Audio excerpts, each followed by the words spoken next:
We all remember recess growing up in school. Recess was a time of day where you could have all the conversations that you could not have in class. Recess is where the real conversations are had, and real conversations are what we're going to have. In each episode of the Recess Podcast, I'm going to have real conversations explaining students in school. I'm your host, David McGuire. It's recess time, y'all.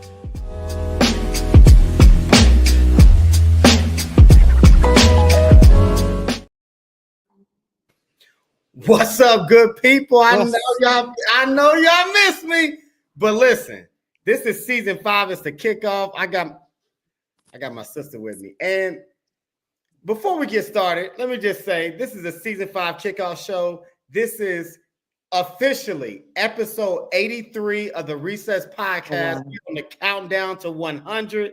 We're gonna get to 100 before the end of this season, but we're going back old school a little bit for season 5, which is, y'all remember back in the day, I used to just hit the live and just hit play. And I said, why do I want to do season 5? I said, I need some energy for season 5. I need some realness.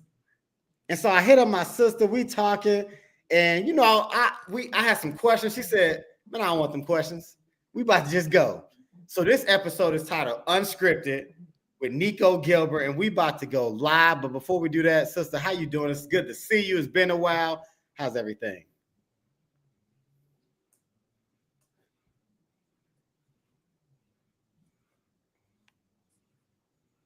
You there? We're going live in season 5. There she is. The host right now is taking care of the most. We is live. We about to do this thing. Yep. So, Neiko, Gilbert, how you doing?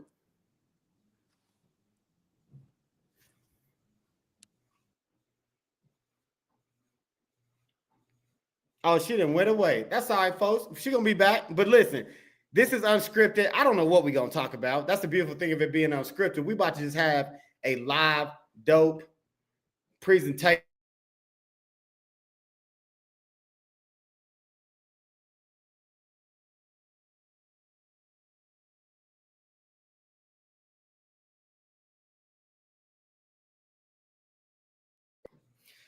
That was Neiko. They kicked her out, but she'll be back in a minute. But before she come back, let me just say welcome to the Recess Podcast. If you've never listened, never watched the Recess Podcast, Recess stands for Real Education Conversations explaining students in school. I've been doing this since the pandemic, 2020. Been having these dope conversations with these dope guests. And this season, I got some amazing guests lined up, some brand new folks that's never been on the Recess Podcast, talking about some amazing topics. We've gone national. If you remember us from season 4, we went national. And so I had a lot of folks who weren't based here in Indianapolis where I am, but they were live. But wait a minute, I got you. You got me. I'm back. I'm back. Be back. I told y'all she'd be back. So listen, I told him, Gilbert, this is unscripted. And the only way that we could do this is we ain't got no questions. We ain't got no run the show. What? We ain't got none of that. None of that. This is about to be unscripted because there's a lot going on in education. But before we get to that stuff, just how you doing? Listen, fantastic, great, fabulous, marvelous, blessed, favored, all the buffs. With the capital letter? All the buffs. So look, I told the folks at the recess, we always have those real conversations. Don't invite me to none of the fake ones. Please don't, right? No. But we be having too many fake ones.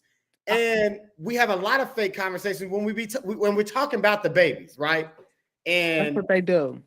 And all the conversations are fake. But today, these folks, 30 minutes of some of the realest. So what is one thing that's, I would say, the biggest thing on your mind that's happening in the space, in the profession that we love oh so dearly? What's the one thing for you that's just like? People in the classroom sitting down. All they do is sat down, not really teaching our babies because it's not their own biologicals. You see what I'm saying? So that what they do, they just setting down on our children, and that's why they running amok in these streets too, because they can't read and write. They frustrating them out. They know they're gonna get frustrated at 15 and they're gonna quit. And so it's a lot of people in education that's setting down on our babies. Yeah. Even some folks that are standing up, they setting down on our babies because they don't think they matter. Which is, and I want folks to understand, we're not talking about sitting down while you teach. That's a problem too. But that's a problem too. Yeah, that's a problem. But what Neiko's talking about is sitting down on holding our kids to high expectations, sitting down on the fact that we believe that these kids can accomplish reality dreams far brighter than any reality that they live. Like that's the type of sit down. Right. And that's right. It's because they're not their own biological kids. But I tell people, so Neiko and I work together. And I remember she said something to us one time. And she challenged us. And she said, what we got to know is that those kids in those seats is somebody's most precious gift. They are. If they ain't got nothing else in the world, if they ain't got, as the old folks say, a pot to piss in. You hear me? A window to throw it out. Right? They got that kid right there. And far too often, like you said, they sitting on these kids. They sitting on them, man. No, not low expectations, no expectations. And see, most people worried about, like I always say, the face of the school, but not the faces in the school. You see what I'm saying? What it's looking like on the outside when people drive by. But oh, if they only knew. You see what I'm saying? People no expectations for our children because they feel like they can't. And if a none-there person say something about COVID, I'm going to jump through the... Listen. If a none-there person tell me something about some COVID, I'm going to jump through a whole nut. Listen. Because it's ridiculous. But let's get past the excuses. Let's start teaching our children, or let's get out of the profession. You see what I'm saying? Yeah. A lot of people are hiring. A lot of stuff you can do. You know what I mean? A lot of stuff you can do. But these folks need to be charged with aggravated assault. Because they just aggravating me. Criminal neglect. Criminal neglect. Everything. That child abandonment is real in that classroom. A lot of folks is just the older person in the classroom in case police need to be called or something like that. You see what I'm saying? Yeah. There ain't nothing going on. Ain't nothing. And it makes me think about it. We used to be like, hey man, some of y'all need to be charged for malpractice. Because if you was a doctor, you be getting malpractice suits. A lot of folk dying. A lot of folk on them beds dying. And they up in there killing folks' children. And they don't even know. Parents don't know really the right questions to be asking. And I had a parent to tell me, I went to dinner with a family. And every time I go, I always try to challenge the children to see what's happening. So I asked the little boy about multiplying 3-digit by 2-digit, and it was reckless what he did. It was horrible and terrible at the same time. So I told the mom, I said, hey, look, I'm a volunteer to tutor him. He's so low. She said, no, he's not. He has all A's. I said, sweetheart, I could sit behind my computer and just get 1, 1, 1, 1, 1, 1, 1, and just to shut the mouths of the parents. You see that report card, that poor card, and you thinking, my kid is on honor roll. Yeah, he on a roll to do that grade all over again or to end up on them streets. Doing the wrong thing and not the right thing. And I tell people all the time, either we're going to help the children stand up on their feet or lay on their back. One or the other. Ooh. You got... hey, you got to think about your practice. Are you helping them stand up or lay down? That's what I want to know. That's the questions that I have for most folks. What is it that you're doing? And if these were your own biologicals, I mean, would you want them to sit in front of a teacher or an educator like you? That part. It's true. It's true. You know, it's true. It's very true. And I think people say it's harsh when you're like, well, the profession, we need people to come in profession. We need the right people. We need the right people. Because it's a lot of professions where the recruitment is low. We need more doctors. We need more lawyers. You don't see these law schools and medical schools saying, just come on. Just come on. Yeah, you can do medicine. Get on Elvis and pay your $36 and come on. And come on. Baby, Elvis is dead. Presley, R.I.P. Gone. They get on Elvis, man. They pay their little $32 and go up in there and listen. And I'm not saying everybody with a actual license is about anything, and that is what it is. But this is the only place that you can walk in, only profession you can walk in off the street, borrow $35 and get busy, and they have you standing up in the front of students doing pop the balloon. Cause I had don't play. That's a real story, though. That's something for another day. But it's ridiculous how, it's sad, man, how our children are being treated in a lot of these places. It's unfortunate. But then they complain about the kid when the kid gets 10 years older, and look at this kid as a criminal. Well, you got to think about it. Were you an asset in their life or a liability? And most of the time, they liabilities. Most of the time, it's liability. And people say this stuff with the parents and the whole deal, X, Y, Z. I get all that. That's why I do what I do with them and don't even worry about that piece. I can't worry about who's not. I can only worry about who is. You see what I'm saying? And while I have them, I'm going hard in the paint. I go hard in the paint, tired and all. I'm tired. I'm a few weeks away from even having my dissertation done and all that other kind of stuff. Yep, I'm doing it. Got a family, all that. You see what I'm saying? But when I go stand before, I got family members with health challenges, severe health challenges. When I go stand before them kids, I got to show up 100%. And I worry about the rest of that. The days I can't function, I stay at home. You see what I'm saying? I stay at the crib, man. If I can't function at 100%, I'm staying at the house. I'm not getting ready to mess up because kids can sense it. Yeah, they can. And then stop all this half planning, getting the sheet, trying to read the script. You ain't looked at no plan. You ain't pre-planned, post-planned, planned, nothing. You ain't done nothing. Because you'd be mad if you went to a Broadway show and the actor had to stop and say, hold on, let me look at my script real quick. Okay. And you done paid all your money. All your good hard-earned money. And here these schools is paying these folks all this money to do. And then they complaining about that money too. This is the part that really cracked me up. You doing 75 cents worth of work, but you want 75,000 plus 100,000 plus benefits, time off, days off.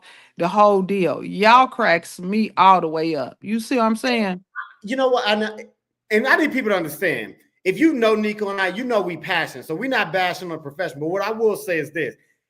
Unfortunately, teaching is the only profession that you can be good and terrible and keep your job. Keep your job. Because if I was a good and terrible lawyer, when nobody hired me. If I was a good and terrible doctor, wouldn't nobody? Ain't nobody hiring you. If I was a good and terrible landscaper, wouldn't nobody let me touch their grass? They ain't letting you do it, bro. But yet I can be a good and terrible teacher. For 25, 30 years. 25, 30 years. And retire. 30 more kids. Here go a new 30. Here go 30, another 30, another 30. Right? And so, and again, I tell people, I taught English, okay? But here's what I do know. That if I teach 25 years and I get 30 kids every year, that's like 750 kids that I done just done. Kapow. And y'all can check my math in the comments, but I think that's right. 25 times 30. I think I'm right. It's a whole bunch. I'm a math teacher. It's a whole bunch. It's too many. It's too many. Too many. And it's one thing that if you say, I'm not good, I need some help. That's right. We can help. That's right. That's right. That's okay. If you are, see, we can grow the weakest willing. Ooh. We can get you going. If you're the weakest willing, hey, I'm for you. But it's those who just sitting up in these schools and these poor principals who can't get rid of these folk unless I feel sorry for a lot of these principals who got to go through the rigmarole and the ups and downs and all the paperwork and all the tracking and the trailing and all this other stuff. I thought this was an at-will state. It is for every other profession but education. Yeah. Everything goes except for education. Yeah. And I tell folks, it's like, I can teach you how to teach. I can teach you how to love kids. Right. That's it right there. What am I supposed to do with that? And listen, I had somebody to tell me, though, at one of my schools, they told me, they said, I'm gonna have to quit because I'm not able to love these children the way that you guys are asking me to. And I said, I appreciate you. God I bless you. appreciate you being honest and Mm-hmm. doing it before the kids get here. Cause this is gonna be some work. If you're in urban ed, you got to be willing to get gritty and grimy. This Come on thing now. is real. Urban ed, that ain't for the weak and feeble. You see No, what I'm saying? I tell people you got to get it from the mud, in the mud, okay, in the streets. I got my homeboy Wally on here. He know he's a principal of a large high school, and Wally tell you, I got to be in the mix. Wally's in the mix. It don't matter. My school got 400 kids or 4,000. I'm gonna be in the mix. We got to be in the mix. You got to get gritty and grimy. I'm in the hallway. I'm in the classroom. I'm in the lunchroom. I'm on the outside duty. I'm at the sporting events. I'm in your face, in your business. You hear me? You the parent, you the grandparent, you the auntie, the TT, the sister, the doctor, the lawyer, the Indian chief, everybody. If you ain't got sacrifice in you, please don't get in urban ed. I don't know about the others, because I'm not. Yeah, because this ain't the one. Like this one, you can't come in this work and be like, nah, that's doing too much. Go somewhere else. You gotta go. Because you know you dealing with the low. If you ain't got no grime in you, you not grimy, don't come to urban ed. I'm telling you, because they're gonna eat you alive. Tear you up. They're gonna tear you up. And the benefits cost too much for you to be up in there using them without them copays. So I say go to the suburbs or something. Because up in them urbans. Mm-hmm. Because what we not only trying to teach the kid, we teaching the community. Teaching the family. Like we teaching everybody. Man, I was trying to enjoy the Lord Jesus Christ on Sunday. I'm minding my own business Sunday with my family, everything. I get phone calls, text messages. They looking for you because the same thing. I end up working Sundays and the whole deal. I had to do a home visit on Sunday for a student at the school. This what this thing is about, man. You see what I'm saying? You got to do. Listen. I even had to go on a homicide run down, take a family down. Felt like I was on the first 48. They took us in that room in that city county building. I was a nervous wreck. But you got to be all in or all out. And a lot of people don't have it in them. And I'm with you on that. You see what I'm saying? Yeah. But you got to be honest. You got to be, because you know this. We're all going to get to that point where the profession's going to pass us by, where you'll be like, you know what? I ain't got it anymore. Right. Say that. But it's the folks who ain't got it in them, know they ain't got it in them, and they just hanging around. Because you also want this badge of honor. I taught 30 years in urban schools. You taught 27 of them terrible. But and the other 3 was questionable. You might have had a quarter or 2 that was good. Man, don't do our kids. I'm just saying this.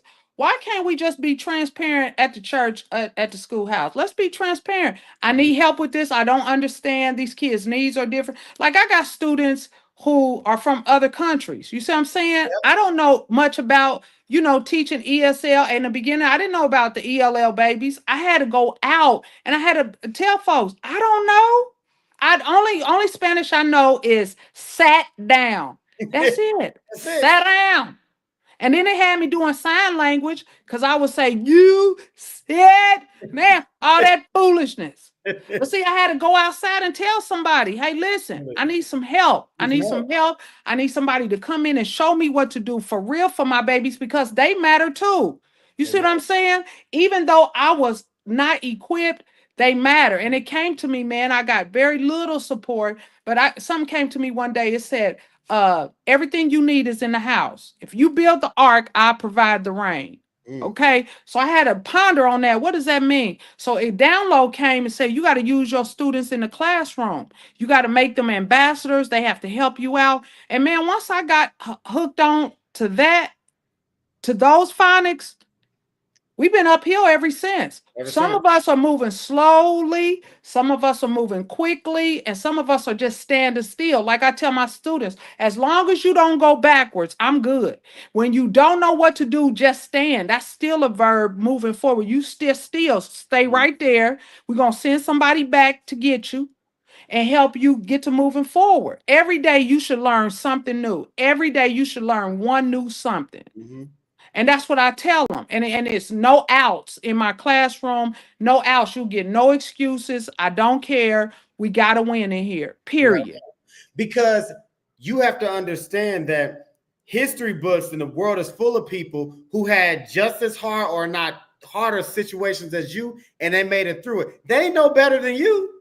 You just as talented, just as favored, just as gifted, just as lucky, just as blessed. I said, who did God empower to say that you suck? You see what I'm saying? Y'all sitting up here. Who told you that you could? Who, and you know this how I go in the classroom. Don't put now if we in reading, if I'm the reading teacher, everybody low. I'm telling y'all in the beginning right now, can't nobody do nothing in no reading class, but you put me in the math class, it's on and popping. On and popping. Right. And I'm strong enough to tell somebody, I said, don't hire me for reading. I'm telling you now, if you want your kids to move forward, don't you put me in reading or social studies. But you want them to rock it out, throw me up in that math class. We're going to make this thing go. But I got to be in a space where I can be transparent. That's why I really, I'm for departmentalizing or talking to teachers to find out what's your strength, man. Don't be up in these classrooms thinking the A says cut, teaching the kids that just to have a job, man. No, what's your strength? You hear me? And then that's what we get ready to go with. 3x plus 3, what is it? You talking about why is there an X in this math problem? Right, erasing it. You didn't turn the whole book back in because you think it's full of errors. No, ma'am. No, ma'am. That ain't your ministry. That ain't your ministry. And it's okay. That's okay. That's it. That's okay. Like they know, don't give me no Bunsen burner. No. I don't even know what that is. So me either. Look, I said so me either. Right. You hear me? So look, Nick, real quick. So I had somebody put something in the chat. This is interesting, but it says, look, I want to know why they stopped teaching children how to write in cursive. They won't even know how to make a signature. That's because they ain't want them to get no job or sign no contract. So they said, we ain't going to teach them how to do it because they ain't never going to have it. That's the mindset. And then we got to teach them how to print and spell. It don't matter. We probably should have taught them how to write in cursive. That way, when they make the squiggly lines, it don't like matter. Because when they print, bruh, I'm talking about them baby words. I'm talking about them little ones. They can't spell a nothing. You hear what I'm saying? Wrote a paper. I said, what does it say? He couldn't even tell me. I said, that's and it's his work. You know your handwriting bad when you can't read it.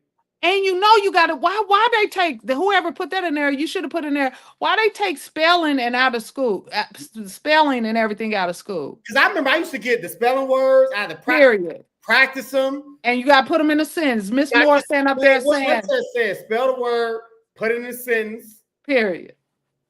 Etymology, bro. You had to get all of that. Well, it's because we need to embrace technology. And so I said, but it's a small thing that we made these kids bow down to spell check.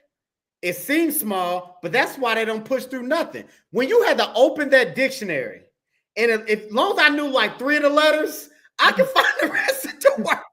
That built character. That built calluses. Hey. You know when you work out and you build calluses? Flipping through that dictionary, finding that encyclopedia. Come on. The big encyclopedia, you got to go through there and do some for real research. You hear me? And you had to know your alphabet in order back then. Now you just got to know that 1 is a number and not a letter. That's good. Long as you know that one, you win. I'll be curious. If you listen to this or listen to this later, if you got kids, I want you to take your kids to the library, go look up a book, give them where it is, and just say, go find the book. Now, the shelves are labeled, but they don't even understand that MO69384, they can't even do that. What they say, how long were they in that wilderness? 40 days and 40 nights and 40 years and 50 years, and it was probably a 2-day walk. They still be in that alleyway up in that library. Now, if you want to lose them and go do something else, give them that assignment. That'll hold them over for a good 12 hours. Looking for it in the card catalog. Give them a catalog. Say, go find these 3 books. It'll be tomorrow, and they still looking for real. Don't play. They can't find it, Dave. Man, So me. We worked at I don't know, the charter school I worked at. We ain't had no library. I went to Lawrence. We had a school library. Them kids was looking for books, and our library wasn't in that big. They couldn't find these books. I'm like, it ain't nothing but 6 shelves. Nah. It's 6 shelves, man. Dave, that's real talk, Dave. It's sad, but it's true. We're not making a joke, but what we're telling you is our schools are in a crisis. Listen, in math, this is a true story. 30 minus 28 is 12. I'm so tired of that. 30 minus 28 is 12. Okay, the first time I saw it, I said, little mistake. You see what I'm saying? Second time I saw it, okay, littler mistake. Okay, bruh. About the 5th or 6th, I said, what are they doing? They just automatically cross that 0 out, make it a 10, subtract 10 from that 8 is 2, and then 3 from 2 is 1. I said, you got to count up from, you can even check your work by counting up from 28 to 30. 29. Challenge. Doing that was a challenge. No, for real. For 6th grade, it was a challenge. And then when they say turn them decimals into money, ooh. Let me tell you something. Place value, I can't stand it, bruh. Forget it. That fraction bar, I want to break it in half. The decimal, homie, just don't even deal with decimal. This is the little stuff that parents can help their kids with, just to explaining what that fraction bar is and where that decimal goes. Where the decimal goes. Ooh, 30 minus 28 is 12. Because they're trying to get fancy. Cross it out. If you don't use them damn fingers, 29, 32. Dave, I'm telling you, Dave, it's been tough with this education thing in math, but the one thing that I get satisfaction from, man, is seeing them grow, seeing them light bulbs come on. And then when they able to do it, like we just took this I Learn, and I know I gave my kids their scrap paper. And when I first gave them the scrap paper, everybody was just unloading. And I could appreciate that, man. I said, no matter what the outcome is or whatever, I know they gave that work, put that work in and everything. And so that was rewarding to me to see them really, get in there and get grimy with that paper and stuff, and everybody might not cross over at 100%, but are they growing? Are you moving the needle in any direction? You see what I'm saying? That's what we're talking about, is just going in, doing your 100%. You see what I'm saying? That's gonna make students do 100. At least it be in the 90s. At least, but when you showing up, and I always say this too, we got half educators trying to teach whole kids. Oh, are they even a half of an educator? You got to forgive me. You got to forgive me for this menopause thing. I apologize. It's all right. It's real, boy. It's real. It's real. I'm sorry. It's real, y'all. It's real out in these streets. This menopause thing, let me tell y'all something. It's real. Okay. It's real. I'm sitting up here sweating like a dog. But Dave, you right. Do we got half teachers, or do we got quarter teachers? Do we got quarter educators? Shoot. It's probably 2 or 3 of us out in these streets really doing it. And just congratulations to everybody who is, because everybody ain't sleeping on our children or sitting down on them. That ain't everybody. We're not coming for them. Because there's people that are really doing this thing right. We coming from the ones that are loud and wrong. Loud. Sitting down. And making it public. And then they going downtown, red for Ed for red, and picket and protest. If you don't get somewhere and say, because you causing red, all right, those kids to bleed out, because you ain't teaching them nothing. You right, they bleeding out because of you. Because of you. Man, come on. It takes a whole village. We all don't know it. We all don't know it. We all don't have it together. I had one of my coworkers come. She was like, hey, can you help me to teach these kids how to do X, Y, and Z? She said, I can't get them to get it. That's what I'm talking about. Collaborating, being transparent. Let's rock this thing together. You see what I'm saying? Let's build this ship together. What they say about, you want to go far in life, you got to go together instead of going alone. We trying to take these kids past their current reality. Yet you can't do it by yourself. Because for me, I also felt this. when I teach the kids, what I'm also trying to do is I'm trying to set the teacher after me up. Correct. But some of us are too selfish that we just passing these kids on saying this is your problem. That's what we do. I'm looking back at you like, the hell was you doing? Right. And I sent some back a couple years ago. I got so mad this one particular day. I said, you about to go back down there to her because she already got paid to teach you this right there. Go sit down back in that 3rd grade and get asked her what you were supposed to do right here. Because this is ridiculous. So when you talk about parents don't know the right questions, that's just the question right there. For real. For real. Can you explain to me what my child learned from you this year that they didn't already know? For real. And then just wait on the answer. And all we want to do is do the blame game. They don't know because of COVID. They don't know. Baby, go look at the data before COVID. They was low. Your scores were low before COVID. Matter of fact, COVID gave you an extra bump because people gave you a pass. So they gave you a pass. You blaming COVID when you should be thanking, because some of y'all lower than y'all really think. No, they know how low they are. They know. And they mad that we know they low. So what they do, they try to start a fight and or start trying to cry and all that other stuff. Man, it's raggedy. Y'all need to get out. If y'all ain't in it to win it, y'all need to get out. It's cool. Yeah. Everybody's hiring. And I'm gonna challenge the ones that are standing 10 toes down for kids. You got to speak up. You got to speak up. These raggedy folks up out of here, or call them out and see if they got that dog in them and say, you know what, I'm gonna do better.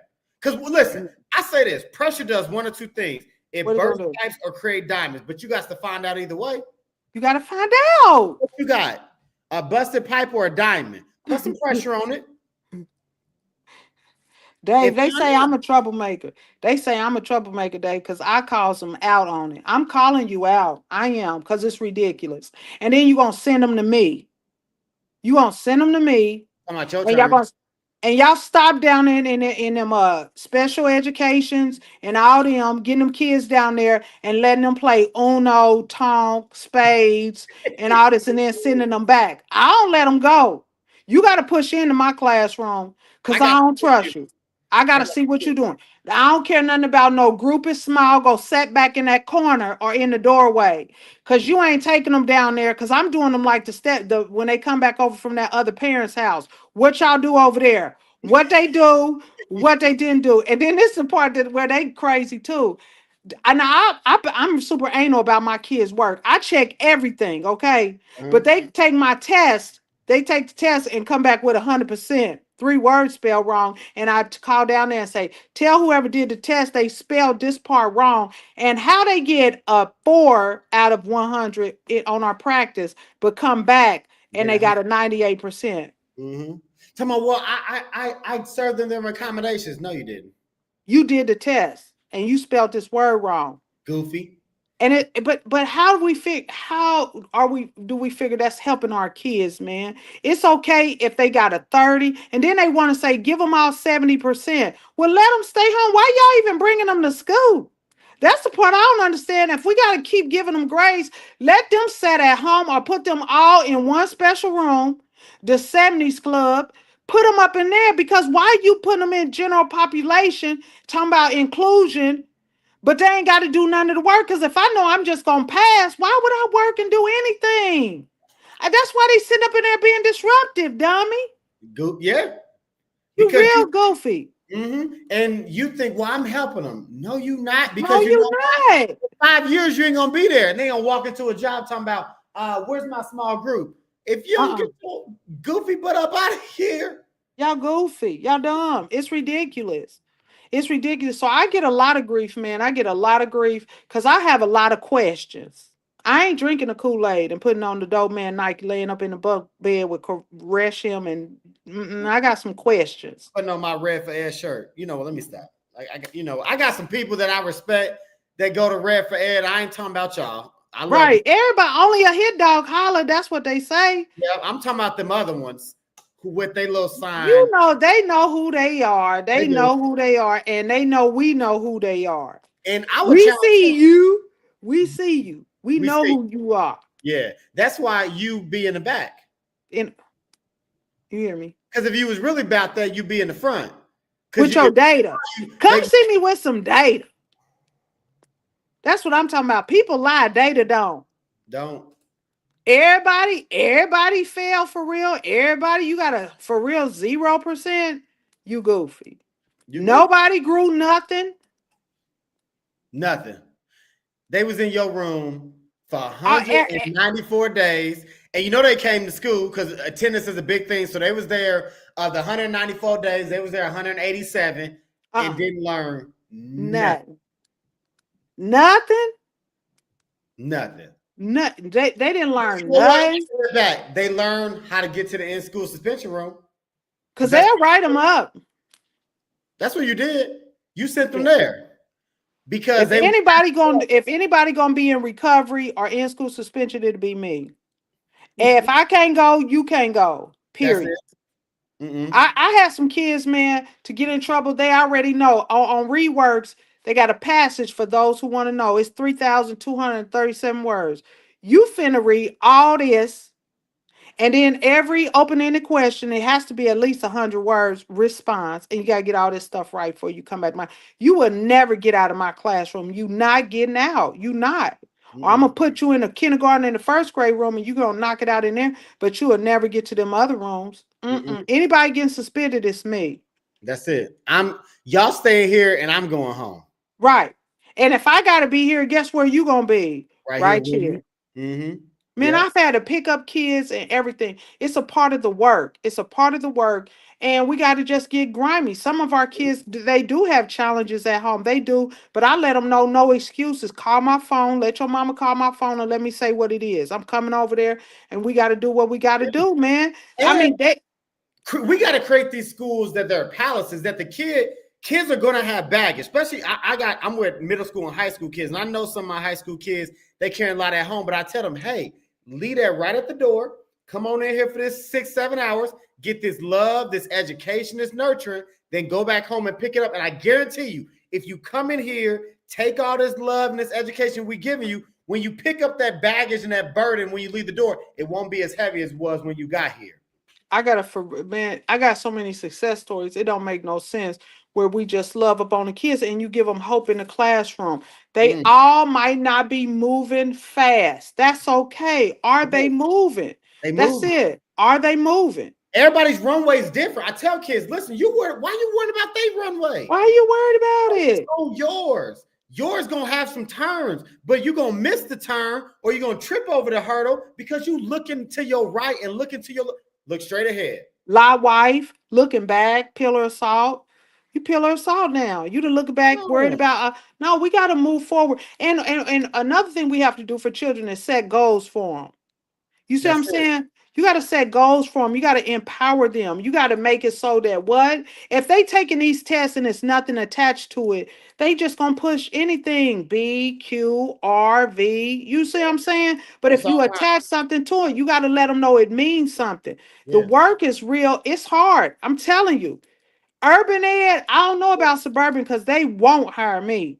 And I'm gonna tell you something. They don't want no parts. They don't want that real. And then I don't want none. I don't want none of that helicopter. Them parents ain't playing with me. Them kids go home and say, she said she gonna kick a hole in our A orders. Then they like, what? Then the news be up in there. But in urban ed, they like, yeah, get them, Miss Gilbert. You got this thing. Yeah, this right. And the kids understand. That means she love us and she want us to do better, and we got to get our lives together in the urban ed. You see what I'm saying? Because I tell kids, listen, I need y'all, right? I do. Because I need you to be able to think critically and think rationally. So when you step into that voting booth, you click the right button. Right. And one day I might be looking up, and I hope it's you knowing what you're doing. You see what I'm saying? I need somebody to know what they doing. What they doing. And man, it's our kids can. That's the sad part about it. We really believe that they cannot. They can. They just waiting for somebody to come and challenge them. Yeah, they resist, kick back a little bit. They do, but they know you got to let them know people who correct you love you.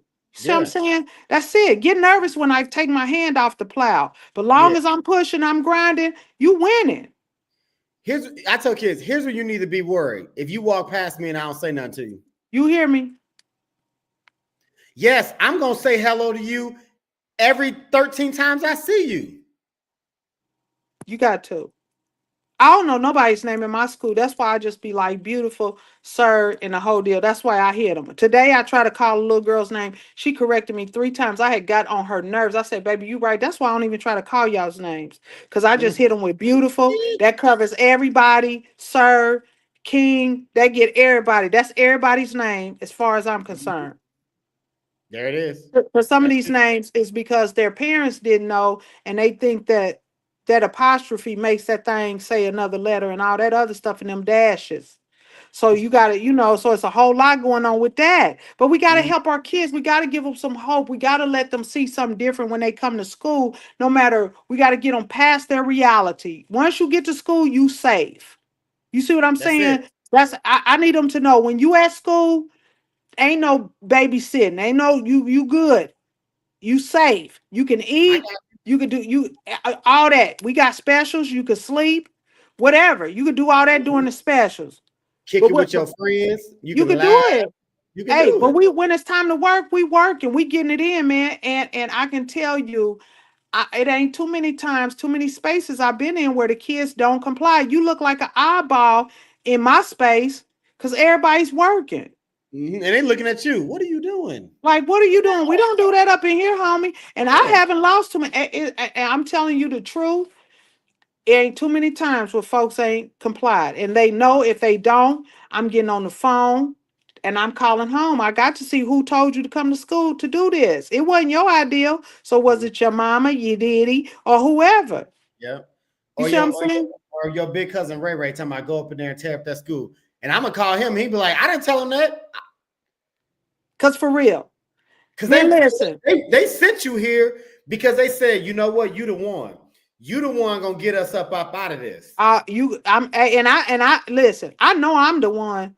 I'm breaking generational curses in my classroom. That little bit of time you with me, I'm tearing one of them curses up. I am, because you gonna move and groove. And this year, man, I probably got like 6 from somewhere else that were reckless.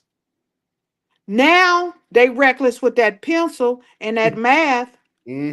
I'm telling you, man, I've seen it, and behaviors have changed and everything. And yes, it was a fight. Yes, it was a push. Yes, they did. And I told them, one little girl, I had to keep her from going to lunch with everybody. And I told her, I said, no matter what you do, I'm not changing my mind about you. You amazing. You beautiful. I said, right now, I said, I don't care. I'm going to eat my lunch. And when you get done doing what you're doing, we having a conversation, because I still think you great. Cousin, I don't care. Are you still amazing? And eventually it disarmed her. And now she's rocking and rolling. Love her some Miss Gilbert. You hear me? And her story's amazing, but it's, you just got to be willing. And it does get tiring. It does. Yeah. But you said it in the beginning. And you said if you tired and can't give it, stay at home. Stay at the house. Because I do on them days, bruh. I got to stay at the house. I need get my electrolytes, drink my little orange juice. Got to. And I'm gonna come back and I'm watch a little Lean on Me and read Joshua. That's what you got to do. You got to watch Lean on Me so you can get fueled up. Rocky Balboa, Notorious Big videos or something, Biggie Smalls, all them. You know what I mean? You got to be able to do it so that you can come back fueled, because but I tell my kids, I said, I never lose 2 in a row. You see what I'm saying? You might give me the one first day. If I lose that first day, it's a wrap for y'all tomorrow. Yeah, because I'm getting my leg back. I'm tearing y'all up tomorrow. All my kids know, if I have a bad day, I'm getting you. It's on. It's on. I'm tearing you up. But they also know. I also tell them too, I need you to understand, I got stamina. So I wait you out because you're going to get tired. I'll wait you out. And you're going to be like, you know what? All right, I'm tired of being bad. I know you are. I know. I'm just going to wait you out. Wait you out. Or rope-a-dope. Who's holding a grudge with a 4-year-old and a 12-year-old? It's so many adults that hold grudges against 11-year-old. Yeah. Everybody who you mad at, they age don't add up to 35. I got middle school and high school. I said, there ain't nothing that a 17, 18, 16, 15, 14-year-old can do to get me upset. Y'all, y'all ain't even that cool yet to get me upset. Really. To where you don't even like them tomorrow, where you like can't stand them. You see what I'm saying? Where your list of anger and where you really like mad. Because kids get on your nerves. They get on my nerves. They do. Yeah. But guess what? Tomorrow it's a fresh start and a new beginning. Yep. And we're going to start all over. Not being in the classroom, I tell the kids, I see you at 9:30. I done got on you because you tearing up a room. By 10:30, I done forgot. You still mad? What? About what? Because I can't remember. I got to write names on the board for tomorrow because I'm telling you, I'm going to forget what didn't all the way happen. That your consequence, and I try to act like, okay, I thought about it, and I got the narcos in the room that tell me, Miss Gilbert, they weren't supposed to have reset, and I'd be like, okay, look, get over here, because you know I didn't forget. No, it ain't. Let me tell you something, bro. I can't remember half the stuff. My name, where my kids. I'm still looking for a pair of shoes that I know I wore last week and can't. I can't find nothing. My keys, nothing. But they need to understand because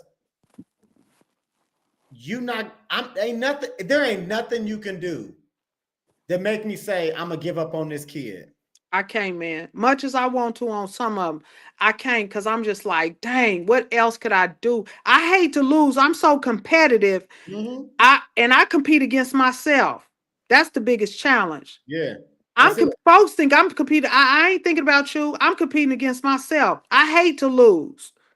So I got to see when I get a kid who just can't. And that's why when I got in front of those babies who came from different places, a different language and all that, I had to figure that thing out because I hate to lose. I hate to lose. And I'm not a master at it right now, but I got enough people in my corner. I got enough support now that I can get the chain moving. You see what I'm saying? We moving forward. We might not be going fast, but we at least got the wheels rolling in the right direction. And like you said, I tell you what we ain't doing. We ain't going backwards. We not going backwards now. We might spend a couple days. We might spend 2 days stationary. We ain't going backwards. Nope. Not at all. Not at all. But, and I think we might have lost Neiko, but she'll be back. But listen, I told y'all this is season 5, and it's episode 1. We unscripted, but we've been on for 47 minutes. So here's what I'm gonna do. First of all, I thank y'all for rocking with me. Those that rock with us live. I might do another live episode, but there she go. There she go. Can you hear me, Dave? Yeah, I got you. Yeah, we got you. Can you hear me? Yep. Can you hear me? Because I can't hear you no more. Okay. Well, look, hey, everybody, I thank y'all for rocking with us. I'm going to log off real quick. Me and Neiko, we did our thing. This has been season 5, episode 1, Unscripted with Neiko Gilbert. And as I always say, create the platform, control the conversation, change the culture. See y'all next week for episode 2.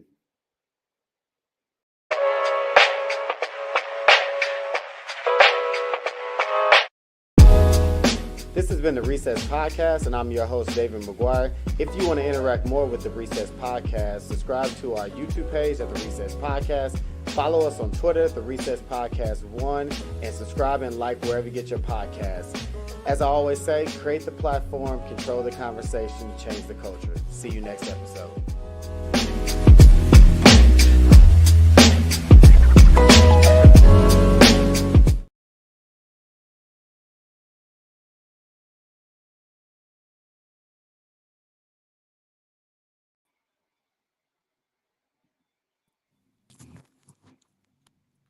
Can you hear me? I can hear you now. Can you hear me? Yeah, I hear you. I just ended it. So we were almost at 50 minutes. So I just went ahead and closed.